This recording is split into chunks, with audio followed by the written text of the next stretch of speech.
Bonjour, c'est Patrick Lelu, praticien de santé formateur. Je vous transmets ici l'audio de mon article que vous retrouverez sur mon blog Devenez Zen. La force de l'EFT pour vivre l'amour. Notre mode de pensée est binaire. Il est tourné soit vers l'amour, soit vers la peur. Les polarités. Si l'on considère la peur comme étant une émotion perturbante, souvent nommée négative, il convient de ne pas mélanger la peur vitale et la peur nous détournant de l'amour. La peur qui nous maintient en vie, comme la peur de tomber dans un trou et se blesser ou perdre la vie, est vitale. Mais la peur sans fondement, connectée au passé et appréhendant le futur, est destructive. Si nous avons intégré la notion que nous créons notre réalité, cette réalité est créée à partir des ressentis intérieurs. Ces ressentis sont actionnés par nos pensées et leur polarité vibratoire, amour, peur. Lorsque nous ressentons l'amour, nous vibrons à haute fréquence, alors qu'en état de peur, nous vibrons en basse fréquence. Nous possédons entre 60 000 et 80 000 pensées quotidiennes. Question. Quelles sont les polarités majoritaires dans vos pensées aujourd'hui? Et en général, ces pensées sont-elles majoritairement orientées vers l'amour ou la peur? La plupart des individus sont connectés à des pensées majoritairement perturbantes, dites négatives. Ces pensées sont automatiques et sont régies par le cadre de référence de chacun à partir du type d'éducation, des expériences passées, etc. Elles sont présentes et préparent le futur. Elles créent bien la réalité de chacun, cette réalité différente pour tous. Ces deux forces, que sont la peur et l'amour, émettent les fréquences identiques à celles renvoyées à l'émetteur. La peur en lien avec l'ego crée la disharmonie avec le lot d'émotions et sentiments divers, la rage, la haine, la colère, la tristesse, etc. L'amour, en lien avec le cœur, crée la force vitale en créant la compassion, le pardon, la gratitude, la joie, la liberté. Les pensées à travers les lois universelles. Intéressons-nous à présent aux diverses conséquences relatives à notre mode de pensée.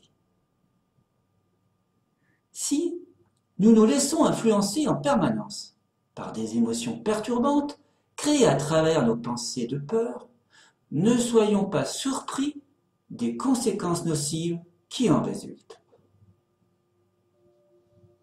Deux choix s'offrent à nous.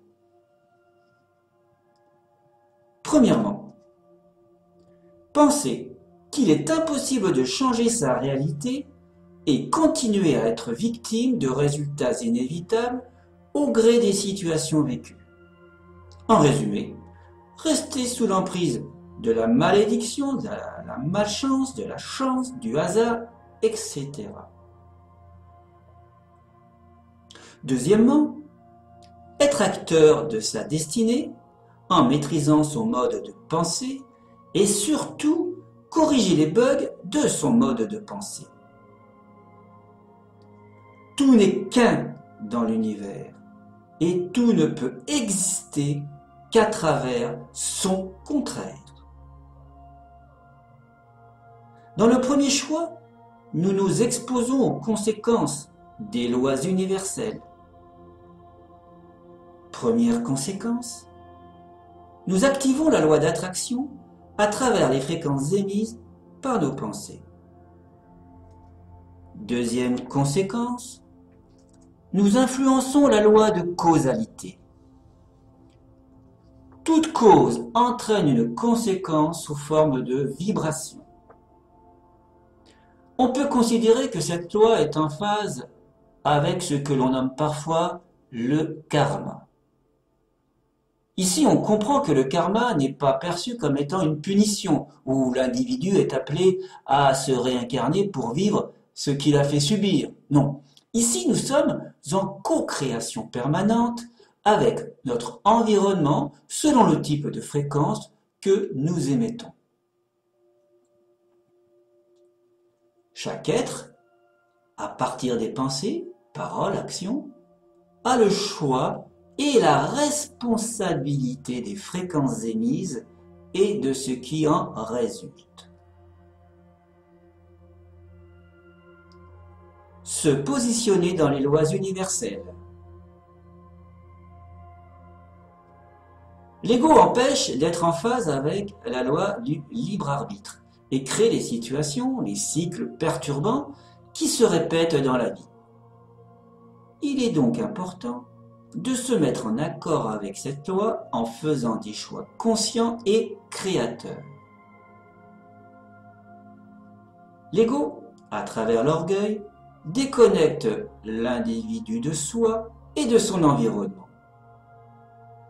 En prendre conscience et vibrer sur ce qui a du sens pour soi permet le réalignement avec l'âme. Dualité amour-peur. Si on considère que l'origine du monde est amour, n'oublions pas qu'à travers la loi de l'unité, l'amour ne peut exister qu'à travers la peur. Lorsque nous ressentons un grand amour, nous accueillons également la peur, ou les peurs. Peur de perdre cet amour, peur de perdre sa liberté, peur d'être étouffé, peur d'être humilié, etc. Ces peurs sont personnelles à chacun, car activées par le passé.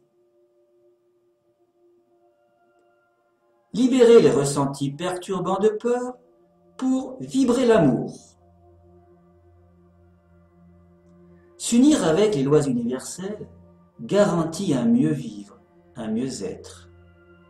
Cela demande une prise de conscience et un cheminement plus ou moins long selon les individus. Vibrer l'amour est certainement le souhait de chacun, mais les différents fonctionnements à partir des comportements inconscients bloquent souvent l'atteinte de cet objectif.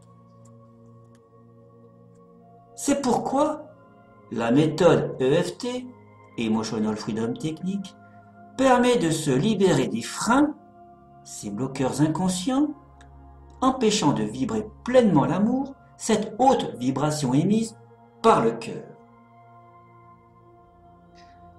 Notez les ressentis de l'instant, réfléchir sur leurs origines et effectuer des rondes EFT fait gagner énormément de temps pour vibrer davantage l'amour. Je conseille également de prendre une feuille de papier et d'y inscrire toutes les peurs qui viennent à l'esprit, de noter éventuellement leurs origines et de les diffuser au moyen de l'EFT. Ne pas omettre de se pencher sur cette grande peur du futur, cette peur que l'on peut définir ou pas. Car même si on ne peut pas déterminer cette peur du futur, on la vibre. Et le but est de changer le ressenti et donc la vibration. L'un des avantages de l'EFT, cette méthode permet de reconnaître, d'accepter cette dualité en nous, d'en prendre conscience et changer ce qui ne nous convient pas ou plus. L'EFT peut donc nous permettre d'être un avec cette dualité.